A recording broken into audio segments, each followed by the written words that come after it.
Hey everyone, Emily here. So if you're interested and want to learn some basic sewing, then keep watching. Or if you just want to see something pretty, then just skip to the end. I don't care. I'm just going to show you all of the edges I've pinned. So I've just pinned the princess panel lines and I've left the side seams and the centre back seam open. I'm just going to sew those all at 1 centimetre seam.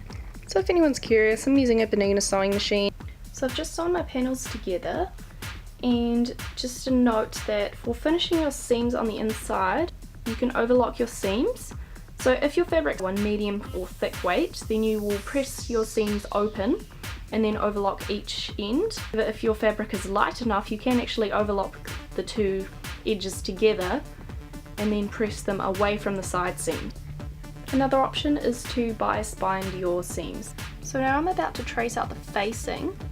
For both the front and the back armholes, we're going to trace along the armhole edge here and then follow it down the side seam and the shoulder line about 5 centimeters. And all I'm going to do is measure out 5 centimeters along from this line here. And you don't have to worry about seam allowances because you're tracing it off the piece which already has seam allowance onto it. Do the same thing to the front armhole and then cut this out of the fabric, and then you can just overlock the second curved edge or zigzag it if you don't have an overlocker. Also, we're going to do this to the necklines as well. Got my excess fabric laid out here, and I've got my front facing, back facing, and my back neck facing. And I need 2 of each of these, so I've got them on the fold. So I've drawn grain lines, and this is just where the straight of grain should go.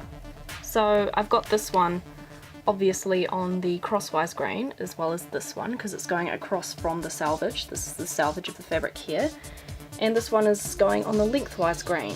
So just as long as they're either going at right angles to the selvage, that's fine. And when I open the fabric up, I had this perfect little place to fit my front facing in here, and I've got that going on the cross grain as well. So here are all my facing. So it should look like this. This is the back piece pinned up. So you've got the back neck and the back armhole facing, and you're going to sew these 1 centimeter and then they'll flip inside to face it nicely. So as you can see, I've sewn on the facings and I've bias binded my edges. If it's not sitting flat, what you can do is just snip along here like we did earlier when matching our seams, and this will turn through easier. And then what you're going to do is you're going to top stitch just along this edge, about like 3 millimeters max from the edge. So now that I've done that, I'm just going to match my shoulder seam and sew up my side seams, leaving the back open for the zip. So my shoulder seams and side seams are done. Now we're going to install the zip.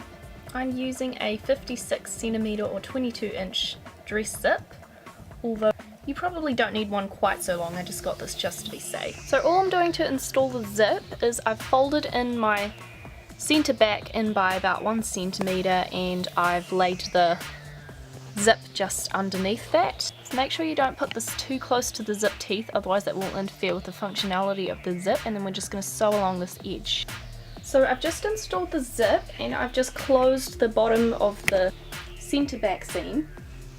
Now all we're going to do is double roll the hem. So we're just going to roll it up 1 centimeter and then roll it up another centimeter and sew along the edge. I've just sewn the hem up 2 centimeters and now we're all done.